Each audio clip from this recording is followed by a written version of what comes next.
Hello मेरे प्यारे दोस्तों, स्वागत करता हूं अपने चैनल KBR विप्लव में। आप लोगों को जैसा पता होगा कभी PYQ डिस्कशन हम लोग करवा रहे हैं, क्योंकि मेनली एग्जाम पर्पस से आप लोग बहुत ज़्यादा इंपॉर्टेंट रोल प्ले करता है। अगर PYQ आप लोग पहले से हल्का फुल्का भी देखे हुए हैं तो आप लोग एग्जाम वगैरह में कैसे स्कोर करना है अच्छे से ये चीज़ क्लियर हो जाएगा। तब देखिए सिर्फ इस वीडियो में हम लोग 10 MCQ का डिस्कशन लेके आए हैं, ज़्यादा नहीं है, सिर्फ 10 MCQ। आप लोगों का 10 मिनट मुश्किल से ज़्यादा समय लेगा या फिर 12 मिनट। ये मेनली है CSC third semester, CS electrical third semester और फर्स्ट सेमेस्टर मैकेनिकल के लिए। ऐसा ही है, फर्स्ट सेमेस्टर मैकेनिकल वालों ये मत सोचना कि हम लोगों के लिए अलग पेपर बनता है, क्योंकि पेपर सेम रहता है, हल्का फुल्का डिफरेंट हो सकता है, तो सब बातें अलग है। तो अपने अब हम लोग जो चैनल में अभी आप लोगों को प्रोवाइड कराएंगे, आप लोग अगर CSC थर्ड सेमेस्टर के स्टूडेंट हैं तो आप लोगों के लिए बहुत सारे चीज़ है यहाँ पे कि इंपॉर्टेंट क्वेश्चन मिल जाएगा एग्जाम से पहले, उसके अलावा PDF नोट्स मिल जाएगा, आप PYQ का डिस्कशन तो चल ही रहा है, बहुत जल्दी सारे सब्जेक्ट का आने वाला है। हाल फिलहाल में हो गया फिट्स का, हो गया फिट एंड सी का हो चुका है, आज पाइथन का हो रहा है, और भी सब्जेक्ट धीरे धीरे आते चल जाएगा। तो फिर स्टार्ट करते हैं आज का पहला सवाल कि 2024 में जो हम लोग का पाइथन का एग्जाम हुआ था उसमें हम लोगों से क्या पूछा गया था। अब आते हैं पहले सवाल अपने। पहला सवाल है विच of the following is a mutable data type in Python. कह रहा है कि कौन सा ऐसा मुटेबल डेटा टाइप इसमें से है। अब देखिए ध्यान से देखिएगा, इस ऑप्शन में आप लोगों को पहला में क्या मिल रहा है, स्ट्रिंग, सेकंड में मिल रहा है टपल, थर्ड में बोल रहा है लिस्ट और फोर्थ में इंटीजर। तो अब देखिए मुटेबल का मतलब क्या कहता है जी, मुटेबल मतलब आफ्टर क्रिएटेड और फिर चेंज, मतलब आगे क्रिएट होने के बाद आप लोग उसको चेंज कर पाए, उसे आप लोग मुटेबल डेटा टाइप कहते हैं। अब देखिए मुटेबल डेटा टाइप तो समझ गए, क्रिएट होने के बाद भी आफ्टर कुछ डेटा चेंज कर पाए, फिर एलिमेंट को चेंज कर पाए। तब देखिए स्ट्रिंग में ऐसा नहीं होता, आप स्ट्रिंग को बना दीजिए तो उसके बाद आप उसको चेंज नहीं कर सकते हैं, टपल में भी आप उसको चेंज नहीं कर सकते, लेकिन एक लिस्ट ही ऐसा है, उसके अलावा और भी बहुत सारे होते हैं जो हमारे ऑप्शन में से बता रहे हैं कि लिस्ट है जो बनने के बावजूद भी हम लोग इसको चेंज कर सकते हैं। यानी करेक्ट आंसर हमारे पास हो गया सी, it is a mutable.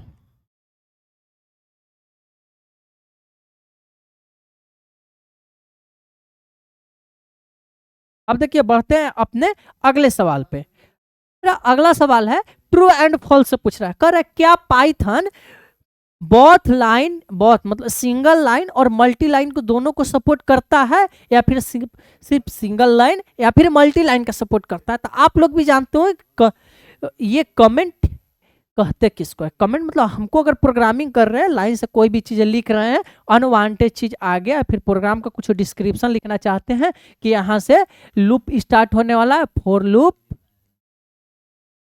Start. तो अब देखिए फॉर लूप यहाँ से अगर स्टार्ट हो रहा है तो हम लोग अगर इस चीज़ को इंडिकेट कर दिए तो हमको प्रोग्राम के लिए बहुत इजी हो जाएगा। तो जो हैच होता है हम लोगों को कमेंट पास करने के लिए होता है, सेम इसी प्रकार से मल्टी लाइन कमेंट के लिए हम लोग इसका यूज करते हैं। अब मल्टी लाइन जो कमेंट होता है और सिंगल लाइन ये दोनों सपोर्ट करता है। ये नहीं कि अगर मान लीजिए आपको ज़्यादा अगर आ जाए, मान लीजिए इससे ज़्यादा लाइन लिखना हो तो उसके बार बार सब जगह आपको हच लिखना पड़ेगा, ऐसा नहीं है। तो सेम यही चीज़ आप लोग को बताने का कोशिश कर रहे हैं कि पाइथन हम लोगों का दोनों सपोर्ट कर, अगर दोनों सपोर्ट करे तो हमारा करेक्ट आंसर हो जाएगा ट्रू, कि हमारा दोनों मल्टी लाइन और सिंगल लाइन दोनों सपोर्ट करता है। अब बढ़ते अपने अगले सवाल पे। अगले सवाल कर रहा है कि match the following. Match the following में आप लोगों से वही टर्म पूछा गया है जो आप लोगों ने पहले से पढ़ रखा, like list, tuple, string, set, ये सब के बारे में जानते ही होंगे। लिस्ट क्या अभी थोड़ा देर पहले जस्ट पहले नंबर सवाल पे डिस्कशन कराए थे कि लिस्ट मुटेबल सीक्वेंस का होता है, तो यानी इसका आ जाएगा automatically mutable sequence of item. उसके बाद हमारे पास आता है टपल। टपल तो आप लोग भी जानते हैं कि इमुटेबल होता है, बनने के बाद उसको हम लोग थोड़ा सा भी चेंज नहीं कर सकते हैं, तो इसका हमारा करेक्ट आंसर हो जाएगा इमुटेबल। उसके बाद करा स्ट्रिंग। स्ट्रिंग का मतलब तो जान रहे हैं कि सीक्वेंस या कलेक्शन ऑफ कैरेक्टर, जैसा नाम हो गया, बहुत सारे लेटर से मिलके बना होता है, बहुत सारे कैरेक्टर से मिलके बना होता है, सेम उसीलिए कह रहा है। तो अब बताइए स्ट्रिंग इसमें से कौन सा वैलिड करेगा, सीक्वेंस ऑफ कैरेक्टर या कलेक्शन ऑफ यूनिक आइटम। तो हमारा जिसमें से करेक्ट आंसर हो जाएगा वो हो जाएगा third number sequence of character. उसके बाद कर रहा है सेट। क्या होता है जी, तो सेट हमारा होता है कलेक्शन ऑफ यूनिक आइटम, मतलब उसमें बहुत सारे डेटा होते हैं अलग अलग, उसमें मल्टीपल एक ही डेटा को बार बार नहीं रख सकते हैं। अब हो आते हैं अगले सवाल पे। कर what is the default return type of function in Python if no return statement is use. अगर आप कोई भी रिटर्न स्टेटमेंट यूज नहीं करते हैं पाइथन के कोड में तो क्या आपको डिफॉल्ट रिटर्न में क्या मिलेगा? ऑप्शन में दे रहा है none, zero, false, empty string. तो ऐसा एम्प्टी तो कभी नहीं मिलेगा, फॉल्स भी आपको नहीं दिखाई देगा क्योंकि आप लोगों ने तो कुछ स्टेटमेंट नहीं डिफाइन किया है, तो वहां पे तो कुछ फॉल्स नहीं दिखाई देगा, और ना ही जीरो आपको रिटर्न करेगा क्योंकि आपने तो डिफाइन नहीं किया है कि हमको रिटर्न जीरो करना कि भाई 1 करना, तो यानी आपका रिटर्न नॉन हो जाएगा क्योंकि आपने डिफाइन ही नहीं किया, तो सिंपल सा आपका रिटर्न नॉन देगा। अब आते हैं अगले सवाल पे। Which of the following is use to define a function in Python. क्या आप अपने फंक्शन को डिफाइन करने के लिए पाइथन में कौन सा कीवर्ड को यूज करते हैं, कौन से? अब सिंपल से समझिए, हमको फंक्शन को डिफाइन करना है, कॉल नहीं करना है। तो फंक्शन को डिफाइन करने के लिए हम लोग हमेशा def कमांड का, def कीवर्ड का यूज करते हैं। तो हमारा correct answer first number def। अब आते हैं अगले सवाल पे। In Python the blank keyword is use to import module. अब हमको कुछ मॉड्यूल को इंपोर्ट करना, आप लोगों ने 5th यूनिट वगैरह में मॉड्यूल पैकेज वगैरह पढ़े होंगे, तो अगर आपको कोई मॉड्यूल इंपोर्ट करना रहता है कौन सा कीवर्ड यूज करते थे जी? इंपोर्ट। इंपोर्ट अब यहीं अगर आप सी में पढ़े होंगे, जैसा सेकंड सेमेस्टर में कुछ लोग सी पढ़े होंगे, या फिर इससे पहले फिट एंड सी वगैरह में अगर आप लोगों ने पढ़ा है, तो उसमें हमको अगर कोई हेडर फाइल वगैरह इंक्लूड करना है, पैकेज वगैरह इंक्लूड करना है, तो हम लोग वहाँ पे इंक्लूड यूज करते थे। लेकिन हमको अगर पाइथन में यहाँ पे पहले ही टर्म यूज कर लिया इन पाइथन द ब्लैंक, तो हमको यहाँ पे इंपोर्ट करना अगर मॉड्यूल को, कीवर्ड हमारा यूज किया जाता है इंपोर्ट। उसके बाद बढ़ते हैं अपने अगले सवाल पे। कह रहा है ट्रू एंड फॉल्स में फिर से बताइए कि A for loop in Python can iterate through a string list और टपल। आप अपने स्ट्रिंग लिस्ट और टपल को क्या लूप के जैसा परफॉर्म करा सकते हैं? तो ऑब्वियसली से आप लोगों ने जब प्रोग्रामिंग किए होंगे तो उसमें हम लोग जैसे कोई एक लिस्ट या स्ट्रिंग बनाते हैं, तो आप उसको बोले लूप के थ्रू रन करा के दिखाइए। मान लीजिए एक कुमार लिखें,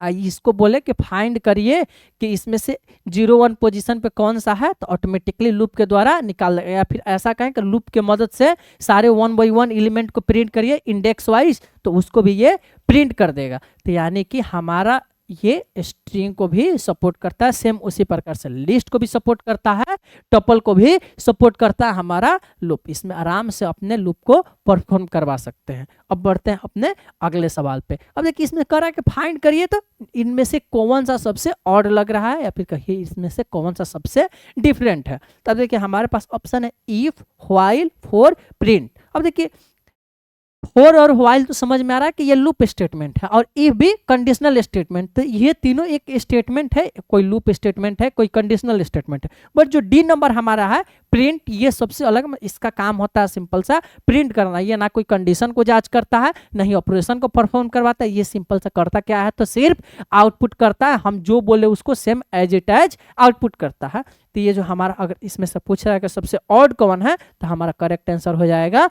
डी, यानी कि प्रिंट। अब आते हैं अपने अगले सवाल पे। ये कह रहा मैच द फ्लोइंग, सेम वही वाला सवाल है, उससे हल्का सा मिलता जुलता कि लिस्ट, सेट, टपल, डिक्शनरी। तब देखिए लिस्ट आप लोग भी जानते हैं कि लिस्ट क्या होता है, मुटेबल। तो लिस्ट यहाँ पे कह रहा है कि ऑर्डर एंड मुटेबल कलेक्शन। उसके बाद आता है हमारा टपल, टपल को मिला देते हैं इमुटेबल में। तब आता है सेट, तो सेट में हमारा आप लोग भी जानते हैं कि यूनिक आइटम होता है, तो unordered collection of unique element. उसके बाद आता है हमारा डिक्शनरी। डिक्शनरी का क्या होता है जी, हमारा की एंड वैल्यू का पेयर होता है कि आपने उसमें कुछ की दिया है और उसका पेयर भी है, मतलब की और वैल्यू उसका मान लीजिए 1 सेट किए हैं, तो 1 की हो गया तो उसका वैल्यू मान लीजिए 5 रखे, फिर 1 की है तो उसका वैल्यू 5 रखे, तो उस प्रकार का हमारा डिक्शनरी होता है। तो इसका करेक्ट मिलान हो गया 4th नंबर पे। तो ये तो चलिए बन गया हमारे पास सवाल। अब चलते अपने लास्ट सवाल पे। ये हमारे पास लास्ट सवाल रहा, लास्ट क्वेश्चन है मैच द फ्लोइंग, ये दो नंबर के जितने भी सवाल थे, और आप मैच द फ्लोइंग में 2 सही बनाते हैं 2 गलत बनाते हैं तो आपको 1 नंबर मिलेगा। इसमें यही होता है, फिर 1 सही बनाए तो 0.5 भी मिल सकता है। बट ये ना ऐसा कभी नहीं होगा कि आपको 1 गलती हुआ, हाँ 3 सही है तो आपको पूरे के पूरे नंबर कट जाए, ऐसा कभी नहीं होता। MCQ में यही है कि 2 नंबर का है तो आपको 1 नंबर मिल जाएगा अगर आपने 2 सही कर रखा है तो। अब देखिए लास्ट वाले जो सवाल है हमारे पास कह रहा है ऑपरेटर से सवाल है, इसको मिलाना है कि इसमें कौन किस टाइप का ऑपरेटर है। तो प्लस आप लोग भी जानते हैं कि अर्थमेटिक ऑपरेटर, अर्थमेटिक में सिर्फ प्लस ही नहीं होता है, माइनस, मल्टीप्लाई, डिवीजन, उसके बाद रिमाइंडर, ये सारे चीज जो होते हैं हमारा हो गया अर्थमेटिक। उसके बाद आते हैं हम लॉजिकल में। देखिए लॉजिकल जो हमारे इसमें से अगर देख रहे होंगे तो एंड और नॉट, जो लॉजिक गेट वगैरह के बारे में पढ़ते हैं सेम उसी प्रकार से लॉजिकल ऑपरेटर होते हैं एंड और नॉट, यानी हमारे पास लॉजिकल का हो गया एंड। उसके बाद जो डबल इक्वल टू होता है ये होता है हमारा कंपैरिजनल ऑपरेटर। कंपैरिजन मतलब ये कंपेयर करता है वैल्यू को कि a इक्वल टू 5 है, मतलब a में वैल्यू 5 है या फिर नहीं, इस चीज को डिफाइन करता है। यानी जो डबल इक्वल टू ये हमारा हो जाएगा कंपैरिजनल। अब उसके बाद जो डी नंबर हमारा बच गया तो ये हमारा रिलेशनल का काम करता है, जो हमारा इंडिकेट करता है कि रिलेशन क्या होगा, मतलब कि ए से बड़ा है ए से छोटा, ये सारे रिलेशन को दर्शाता है। तो आज का हम इस वीडियो में 10 क्वेश्चन को लेकर आए हुए थे, जो आप लोगों के सामने हमने इस वीडियो में 10 MCQ का डिस्कशन किया। अगर इस पाइथन सब्जेक्ट में कहीं भी कोई डाउट है तो आप लोग कमेंट करके पूछ सकते हैं, उस पर एक बार और डिस्कशन होगा और कोशिश करेंगे कि इसका थ्योरेटिकल पार्ट और इम्पोर्टेंट क्वेश्चन आप लोग पास पहुंच जाए। और जिनको ना मिल पाए तो कमेंट करिएगा, उनको पर्सनली या फिर वीडियो के डिस्क्रिप्शन में जरूर मिल जाएगा। तो चलिए फिर मिलते हैं अगले वीडियो में, तब तक के लिए धन्यवाद इस वीडियो को देखने के लिए।